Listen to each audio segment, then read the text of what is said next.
Les ressources ne sont pas inépuisables, on le sait désormais, et l'agriculture doit prélever le moins possible dans la nature.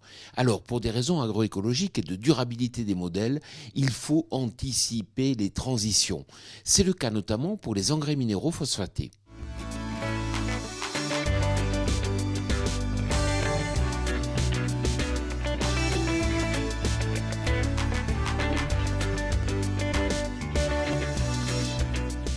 Cette semaine, je vous propose d'échanger avec Joséphine Demey, qui est doctorante en agronomie globale à l'INRAE. Joséphine, d'où provient le phosphore nécessaire au développement des cultures? Alors, le phosphore qu'on applique sur les sols agricoles aujourd'hui en France, il vient de deux sources particulières. Premièrement, il vient des mines de phosphore. Euh, donc, c'est du phosphore qu'on va extraire dans des mines qui se situent par exemple au Maroc, aux États-Unis ou en Chine, et auquel on va appliquer un traitement chimique pour rendre ce phosphore disponible, et on va ensuite l'appliquer sur le sol sous forme d'engrais minéraux phosphatés de synthèse.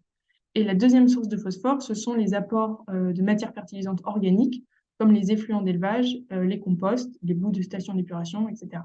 Allons-nous vers une pénurie d'engrais phosphatés? Sur le long terme, oui, on estime que les réserves de phosphore, on en a encore pour environ 300 ans. Cette durée, ça peut paraître assez long, mais sur le court terme, on estime qu'en 2050, on risque d'atteindre un pic de production des engrais phosphatés de synthèse. Et ceci entraînerait une augmentation du prix des engrais de synthèse et éventuellement des tensions géopolitiques du fait que les roches phosphatées sont localisées dans un très petit nombre de pays, comme le Maroc ou le Sahara occidental. Comment prévenir ce risque de pénurie? Donc pour ça, l'idée, c'est de limiter l'érosion des sols en mettant en place, par exemple, des haies ou des couverts végétaux. Deuxièmement, il faut mieux recycler le phosphore dans les systèmes agricoles. Donc ça veut dire retourner au sol les effluents d'élevage, les déchets ménagers organiques, les bouts de stations d'épuration, etc.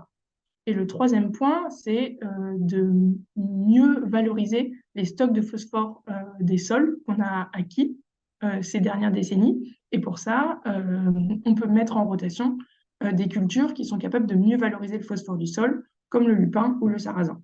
Merci Joséphine. Quant à moi, je vous retrouve la semaine prochaine sur TV Agri pour un nouveau regard porté sur l'agroécologie. Bonne semaine à toutes et à tous.